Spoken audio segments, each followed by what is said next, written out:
ma-impeach ka ba? Ano po masasabi yun? Well, they can always try na mag-impeachment. They can always,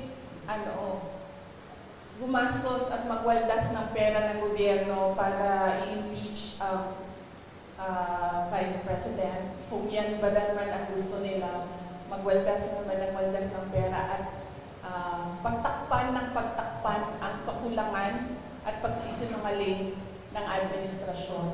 Para lang hindi mapansin ng mga tao na maraming mga pangako ang napako